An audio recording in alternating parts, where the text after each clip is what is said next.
لوگوں کے تعلق سے بغض رکھنا یہ اللہ کا عذاب ہے، لوگوں کے تعلق سے حسد کرنا یہ اللہ کا عذاب ہے، اور یہ عذاب اللہ ان لوگوں پر لاتا ہے جو کبھی اپنے اصلاح کی کوشش نہیں کرتے۔ حضرت ایاس بن معاویہ رحمہ اللہ سے پوچھا گیا، صحابہ کی زندگی کو بات پڑھنے کے بعد ہمیں پتہ چلتا ہے کہ صحابہ نے عمل بڑا تھوڑا کیا ہے لیکن بڑا بڑا ثواب لے گئے، عمل تھوڑا ثواب زیادہ، آخرکار بتائیے تو وہ جا کے آتی۔ تو ایاس بن معاویہ کہتے ہیں کہ صحابہ اکرام کا یہ عمل اس لیے تھا کیونکہ ان کے دل پاک و صاف تھے، چھوڑا بھی عمل کرتے ان کے دل پاک و صاف تھے، ان کے دل کے اندر کسی بھی قسم کی گندگی نہیں ہوتی۔ حضرت ابو ہریرہ رضی اللہ عنہ کہتے ہیں کہ جب پیر کا دن ہوتا ہے، جمعرات کا دن ہوتا ہے، لوگوں کے اعمال اللہ کے سامنے لا کر پیش کیے جاتے ہیں، اور جس کا بھی عمل پیش کیا جائے اللہ سب عمل کو قبول کر لیتا ہے، مگر اللہ ان لوگوں کے اعمال کو قبول نہیں کرتا جنہوں نے اللہ کے ساتھ شرک کیا ہوگا، اور اسی طرح اللہ ان کے بھی اعمال کو قبول نہیں کرتا جو انسان اپنے بھائی کے ساتھ بغض و عداوت کو رکھتا ہے، نماز پڑھتا ہے، روزہ رکھتا ہے، لیکن دل کے اندر عداوت ہے، اس کے دل کے اندر دشمنی ہے، بغض ہے، تو اللہ تعالیٰ کہتا ہے کہ اس کے اعمال کو لے جاؤ یہاں تک کہ یہ اپنے دل کو پاک و صاف نہ کرے۔ بہت ساری انسان کو خواہشات لگ جاتی ہیں، آج دیکھیں کہ دنیا کی خواہش انسان کو ہے، کرسی کی خواہش انسان کو ہے، اسی طرح ظاہر پرستی کی خواہش انسان کو ہے، لہذا یہ خواہشیں بھی ایک بیماری ہیں جو انسان کے دل کو لگ جاتی ہیں، اور یہ دل کی بیماری میں سے ایک بڑی بیماری ہے۔ حامدا و مصلیا اما بعد، اعوذ باللہ من الشیطان الرجیم، بسم اللہ الرحمن الرحیم، یوم لا ينفع مال ولا بنون الا من اتى اللہ بقلب سلیم۔ محترم صدر جلسہ، اساتذہ کرام،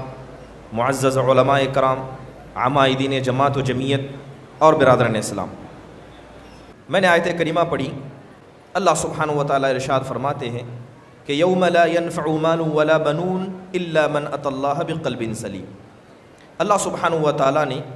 اس آیت کریمہ کے اندر قیامت کا ایک نقشہ کھینچا کہ جب لوگ اللہ سبحانہ و تعالیٰ کے سامنے لا کر کھڑے کر دیے جائیں گے اور اللہ لوگوں کا حساب و کتاب لے گا تو اس دن کیا ہوگا۔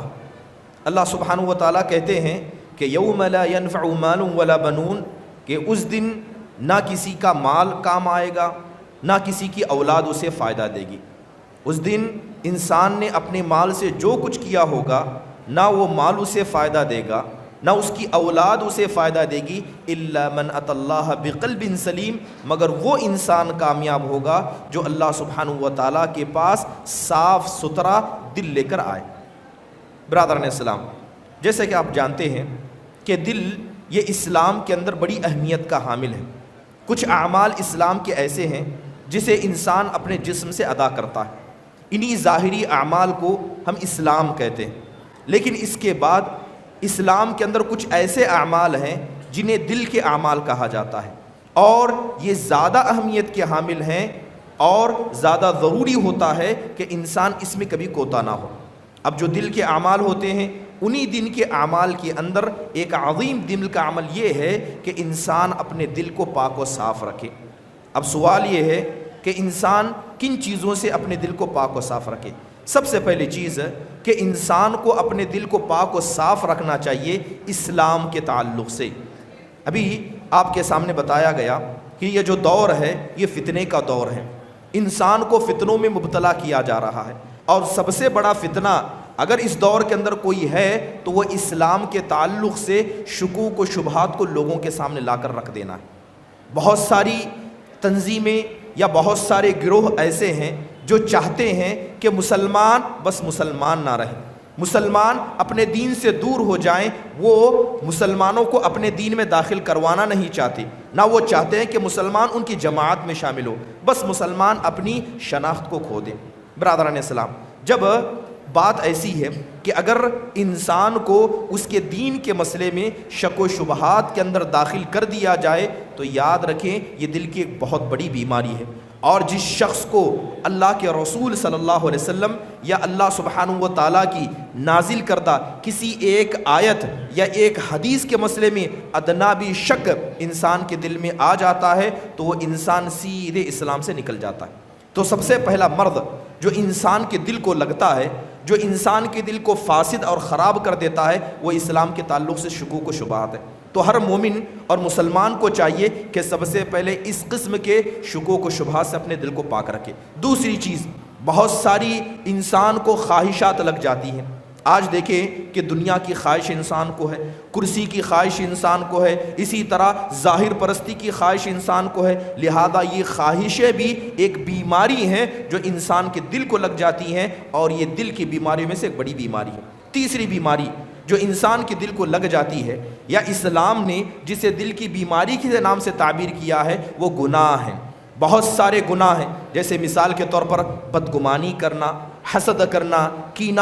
بغض، عداوت، مسلمانوں سے دشمنی رکھنا، یہ سارے ایسے گناہ ہیں جسے شریعت اسلامیہ گناہ کہتا ہے اور دل کی مرض قرار دیتا ہے۔ برادران السلام، چلیے گفتگو کرتے ہیں کہ دل کو پاک و صاف رکھنا کیوں ضروری ہے۔ کیا ضروری ہے کہ اسلام کے تعلق سے ہم اپنے دل کو پاک رکھیں، اپنے دل کو خواہشات سے پاک رکھیں، اپنے دل کو مسلمانوں کے تعلق سے بدگمانی، حسد و کینہ سے پاک رکھیں؟ جی ہاں، بہت ضروری ہے۔ اللہ تعالیٰ نے، میں نے شروع میں آیت کریمہ پڑھی کہ قیامت کے دن بہت سارے لوگ لائے جائیں گے، کچھ مال لے کر آئیں گے، کچھ اولاد لے کر آئیں گے، لیکن سارے کے سارے ناکامیاب ہو جائیں گے، مگر وہ کامیاب ہوں گے جو صحیح سالم دل لے کر اللہ کے پاس آئیں گے۔ اور ایک حدیث کے اندر بتایا گیا کہ دل کو پاک رکھنا اتنا ضروری ہے کہ اگر کوئی آدمی نمازیں پڑھتا ہے، روزے رکھتا ہے، اور جتنی عبادتیں اسلام نے اسے بتائی ہیں ان عبادتوں کو ادا کرتا ہے، لیکن دل کی گندگی میں شامل ہے، اس کے دل کے اندر فساد موجود ہے، تو اللہ کے رسول صلی اللہ علیہ وسلم کہتے ہیں کہ ایسے شخص کی نمازیں، ایسی شخص کی عبادتیں اللہ کے یہاں قابل قبول نہیں ہوتی ہیں۔ حدیث کے اندر آتا ہے، حضرت ابو ہریرہ رضی اللہ عنہ فرماتے ہیں کہ تعرض الاعمال فی کل یوم الاثنین والخمیس فیغفر اللہ ذلک اليوم لکل امرئ لا یشرک باللہ شیئا۔ حضرت ابو ہریرہ رضی اللہ عنہ کہتے ہیں کہ جب پیر کا دن ہوتا ہے، جمعرات کا دن ہوتا ہے، لوگوں کے اعمال اللہ کے سامنے لا کر پیش کیے جاتے ہیں۔ اللہ لوگوں کے اعمال کو دیکھتا ہے، اور جس کا بھی عمل پیش کیا جائے اللہ سب عمل کو قبول کر لیتا ہے، مگر اللہ ان لوگوں کے اعمال کو قبول نہیں کرتا جنہوں نے اللہ کے ساتھ شرک کیا ہوگا، اور اسی طرح اللہ ان کے بھی اعمال کو قبول نہیں کرتا جو انسان اپنے بھائی کے ساتھ بغض و عداوت کو رکھتا ہے۔ اس کا دل ہے، نماز پڑھتا ہے، روزہ رکھتا ہے، لیکن دل کے اندر عداوت ہے، اس کے دل کے اندر دشمنی ہے، بغض ہے، تو اللہ تعالیٰ کہتا ہے کہ اس کے اعمال کو لے جاؤ یہاں تک کہ یہ اپنے دل کو پاک و صاف نہ کر لے۔ تو غور کرنے کا مقام ہے کہ انسان کی نمازیں، اس کی عبادتیں اس کے منہ پر دے ماری جاتی ہیں، اس وقت تک قبول نہیں کی جاتی ہیں جب تک کہ وہ انسان اپنے دل کو پاک و ناصاف کر لے۔ دوسری اہم چیز کہ جو انسان اگر عبادتوں میں کوتا ہو، اگر کوئی انسان عبادتوں میں اچھا بھی ہو لیکن دل کے اعتبار سے پاک و صاف، اس کا دل پاک و صاف ہے، ہر قسم کے گناہ سے پاک ہے، تو ایسا انسان اللہ تبارک و تعالیٰ کے نزدیک دنیا کا سب سے معزز انسان مانا جاتا ہے۔ نبی کریم صلی اللہ علیہ وسلم سے پوچھا جاتا ہے کہ ای الناس افضل، اے اللہ کے رسول یہ تو بتائیے کہ لوگوں میں سب سے بہترین انسان کون ہے؟ تو اللہ کے نبی نے دو علامتیں بتائی، کہا کہ کل مخموم القلب و صدوق اللسان، کہ ہر وہ انسان جو دل کے اعتبار سے مخموم ہو اور زبان کا سچا ہو، یہ دنیا کا سب سے اچھا انسان ہے۔ تو صحابہ نے سوال کیا، اے اللہ کے نبی ہمیں تو پتا ہے کہ زبان کا سچے کا مطلب کیا ہے، یہ تو بتائیے کہ دل کے اعتبار سے مخموم کا کیا مطلب ہے؟ تو اللہ کے نبی کہتے ہیں کہ النقی التقی لا اثم علیہ ولا بغی۔ اللہ کے نبی کہتے ہیں کہ دل کا پاک و صاف ہونے کا مطلب یہ ہے کہ اس کا دل پاک ہو، اس کے دل کے اندر گندگی نہ ہو، نہ اس کے دل کے اندر حسد ہو، نہ اس کے دل میں بغض و عداوت ہو۔ تو لہذا اگر کوئی ایسا دل والا ہے، زبان کا بھی سچا ہے، تو یاد رکھیں اس پوری دنیا کے اندر اس سے بہتر انسان کوئی نہیں۔ سب سے اہم چیز کیا دل کو پاک صاف رکھنا ضروری ہے؟ یہ اس لیے بھی ضروری ہے کہ اگر کسی انسان کو اس مرض میں مبتلا کر دیا گیا، اگر کسی انسان کو اس مرض میں مبتلا کر دیا گیا تو سمجھ لیں کہ یہ اللہ کا عذاب ہے۔ لوگوں کے تعلق سے بغض رکھنا یہ اللہ کا عذاب ہے، لوگوں کے تعلق سے حسد کرنا یہ اللہ کا عذاب ہے، اور یہ عذاب اللہ ان لوگوں پر لاتا ہے جو کبھی اپنے اصلاح کی کوشش نہیں کرتے۔ قرآن میں اللہ تبارک و تعالیٰ کہتا ہے کہ وَنَزَعْنَا مَا فِي صُدُورِهِم مِّن غِلٍّ، کہ جب اللہ تبارک و تعالیٰ لوگوں کو جنت میں داخل کرنا چاہے گا، ان کا جنت کا فیصلہ کر دیا ہوگا، عرصات الجنہ جنت کے میدان میں ہوں گے، بس انہیں جنت میں داخل کرنا باقی ہوگا، تو اللہ تبارک و تعالیٰ ایک معاملہ کرے گا، اللہ کیا کرے گا؟ لوگوں کے دلوں کو پاک و صاف کرے گا. ان کے دل کے اندر جو حسد ہوگا، ان کے دل کے اندر جو بغض عداوت ہوگی، اللہ اس ساری گندگیوں کو نکال دے گا. اس کے بعد انہیں جنت میں داخل کرے گا. ایک سوال یہاں پوچھنا چاہیے کہ اگر کوئی انسان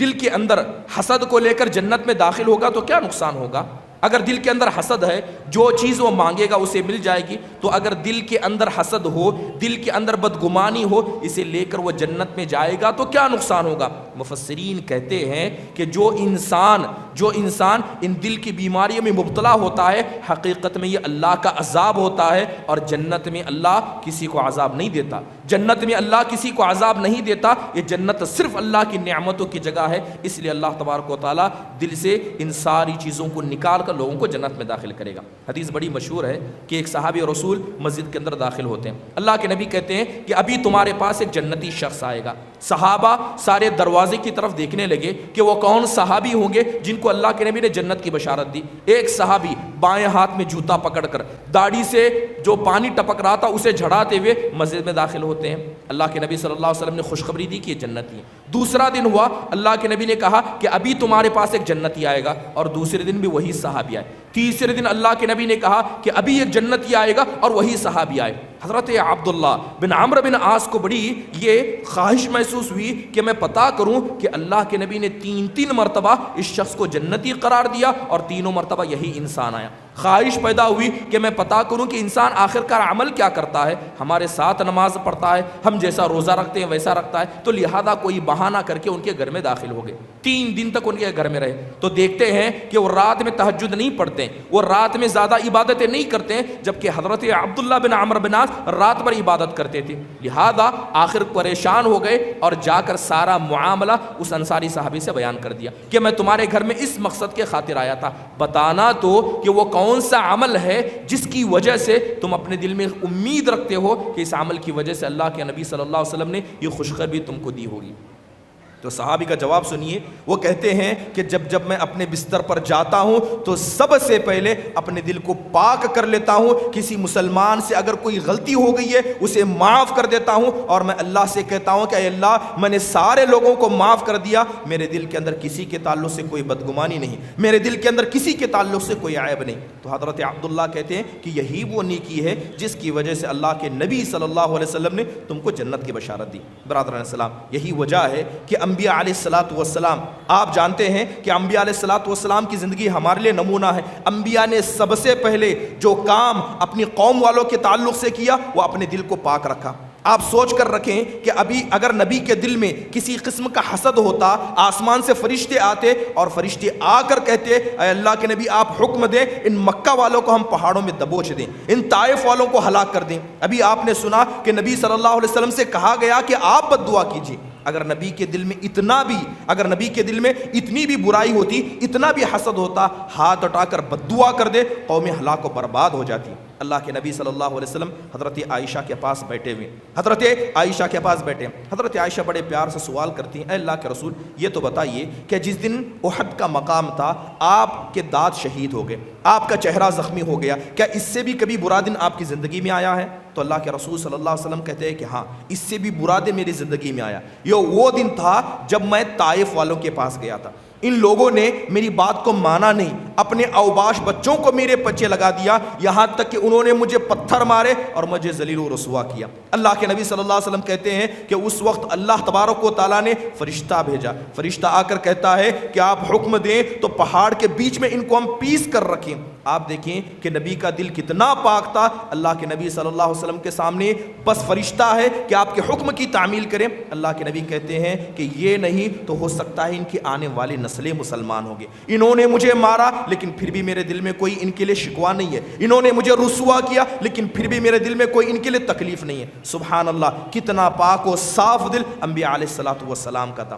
اللہ کے نبی صلی اللہ علیہ وسلم صحابہ کی مجلس میں بیٹھے ہوئے ہیں. اللہ کے نبی صلی اللہ علیہ وسلم نے اپنی آنکھوں کو بڑا کیا. اللہ کے نبی کہتے ہیں کہ اللہ نے مجھے ابھی ایک نبی کو دکھایا، اللہ تعالیٰ نے ابھی مجھے ایک نبی کو دکھایا کہ اس نبی کو ان کی قوم کے لوگ پکڑ کر لائے. دو لوگ ہاتھ کو پکڑتے ہیں، دو لوگ پیر کو پکڑتے ہیں، گھسیٹتے ہوئے مجلس میں لاتے ہیں۔ ان قوم کے لوگوں نے اس نبی کو اس قدر مارا تھا کہ چہرے سے لہو ٹپک رہا تھا، اور وہ نبی مار کھا کر کہتا ہے اللہم اہدی قومی فانہم لا یعلمون، اے اللہ جنہوں نے مجھے مارا ہے، اے اللہ تو انہیں معاف کرنا، اے اللہ تو ان کو ہدایت دینا، کیونکہ یہ مجھے نہیں جانتے، یہ تیرے دین کو نہیں جانتے۔ یہ دل کی پاکی نہیں تو اور کیا ہے کہ جنہوں نے مارا آپ ان کے لیے دعا کریں۔ انبیاء کا یہی شیوا تھا کہ انبیاء نے ہمیشہ اپنے دل کو اپنے قوم والوں کے بارے میں پاک و صاف رکھا۔ اللہ کے رسول صلی اللہ علیہ وسلم کی ایک مشہور حدیث ہے، اللہ کے نبی کہتے ہیں کہ لا یبلغنی احد من اصحاب احد شیئا فانی احب ان اخرج الیکم سلیم الصدر۔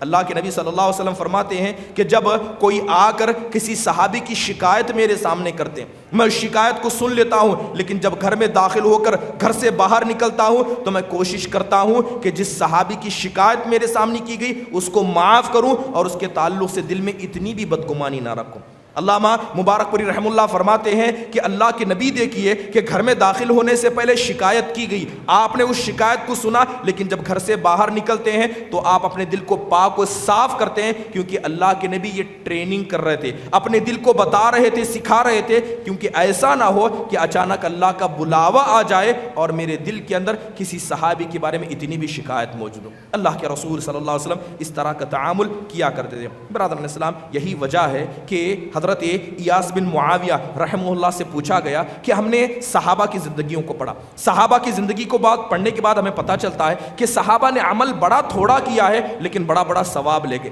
عمل تھوڑا ثواب زیادہ، آخرکار بتائیے تو وہ جا کے آتی؟ تو ایاس بن معاویہ کہتے ہیں کہ صحابہ اکرام کا یہ عمل اس لیے تھا کیونکہ ان کے دل پاک و صاف تھے، چھوڑا بھی عمل کرتے، ان کے دل پاک و صاف تھے، ان کے دل کے اندر کسی بھی قسم کی گندگی نہیں ہوتی۔ حضرت ابو الدرداء رضی اللہ عنہ کے بارے میں آتا ہے کہ جب بستر مرگ پر تھے، اس بستر پر پہنچے جس بستر پر ان کا انتقال ہو گیا، تو ہاتھ اٹھا کر 70 سے زیادہ صحابہ کا نام لے کر دعا کرتے تھے، کہتے اے اللہ حضرت ابو بکر رضی اللہ عنہ پر رحم فرما، صحابہ کا نام لے لے کر کہتے۔ تو لوگ بڑا تعجب کرتے کہ ایسی حالت میں انسان اپنا سوچے گا، اپنے بارے میں کہے گا کہ اے اللہ تو مجھے معاف فرما، یہ صحابہ کا نام لے لے کر ان کے لیے مغفرت کی دعا کرتے ہیں۔ تو حضرت ابو الدرداء رضی اللہ عنہ کہا کرتے کہ یہ صحابہ اکرام ہیں، اللہ نے ان سے محبت کی ہے، میں اللہ کو بتانا چاہتا ہوں کہ یہ صحابہ ہیں، ان کے اور میرے بیچ میں کسی قسم کی رنجش نہیں ہے، ان کے میرے بیچ میں کسی قسم کی رنجش نہیں ہے، یہ سب نیک تھے، سب مجھ سے بہتر تھے۔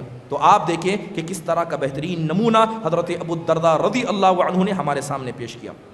حضرت عمر بن عبدالعزیز رحمہ اللہ علیہ مجلس میں بیٹھے، اس بات کو سمجھنا چاہیے کہ دل کو پاک رکھنا کتنا ضروری ہے۔ آج دیکھیں اسی دل کی گندگی کی وجہ سے پورا معاشرہ برباد ہو چکا ہے۔ ایک مسلمان آپس میں دوسرے کو بھائی تو کہتا ہے، صف میں تو کھڑا ہوتا ہے، لیکن پھر بھی دل کے اندر جدائی ہے۔ رشتہ دار ماں باپ اپنے بچوں کو بچہ تو کہتے ہیں لیکن وہ دلوں کے اندر محبت نہیں ہے، بچے اپنے ماں باپ کو ماں باپ تو کہتے ہیں لیکن وہ الفت باقی نہیں ہے، کیونکہ سب سے بڑی وجہ دلوں کے اندر گندگی آ چکی ہیں، دل فاسد ہو چکے ہیں، اسی وجہ سے ساری محبتیں ختم ہو گئی۔ غور کریں کہ حضرت عمر بن عبدالعزیز رحمہ اللہ علیہ کے پاس ایک شخص آیا، آ کر فلاں انسان کی برائی کر دی، ایک انسان کی برائی کر دی۔ حضرت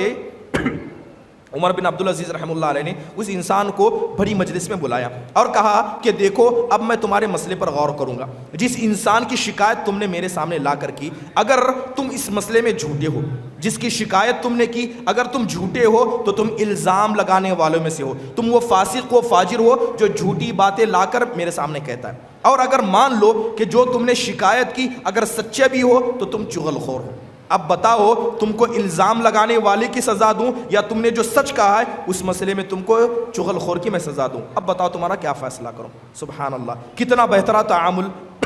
کہ کسی شخص کی برائی تک کو سننا سلف صالحین پسند نہیں کرتے تھے۔ اسی طرح وہب بن منبہ رحمہ اللہ کے بارے میں آتا ہے کہ ایک انسان ان کی مجلس میں آیا، وہب بن منبہ رحمہ اللہ علیہ کی مجلس میں آیا اور آ کر کہنے لگا کہ فلاں انسان جو فلاں جگہ پر بیٹھا ہوا ہے وہ آپ کو گالی دے رہا ہے، وہ آپ کو برا بلا کہہ رہا ہے۔ تو حضرت وہب بن منبہ رحمہ اللہ ہمارے غصے کے چلانے لگے اور کہنے لگے کہ وہ انسان مجھے وہاں بیٹھ کر گالی دے رہا ہے، مجھے نہیں پتا تھا، لیکن شیطان چاہتا تھا کہ اس بات کو مجھ تک پہنچائیں، اور شیطان نے تمہیں اپنا رسول بنایا، تم شیطان کے رسول بن کر آئے ہو، شیطان کی بات مجھ تک پہنچانے کے لیے آئے، مجلس سے دھتکار دیا، مجلس سے ہکال دیا، لیکن کچھ ہی دیر میں وہی انسان داخل ہوتا ہے، وہ انسان سلام کرتا ہے تو وہب بن منبہ رحمہ اللہ آگے بڑھ کر اس کے سلام کا جواب دیتے ہیں اور اسے اپنی مجلس میں بٹھا لیتے ہیں۔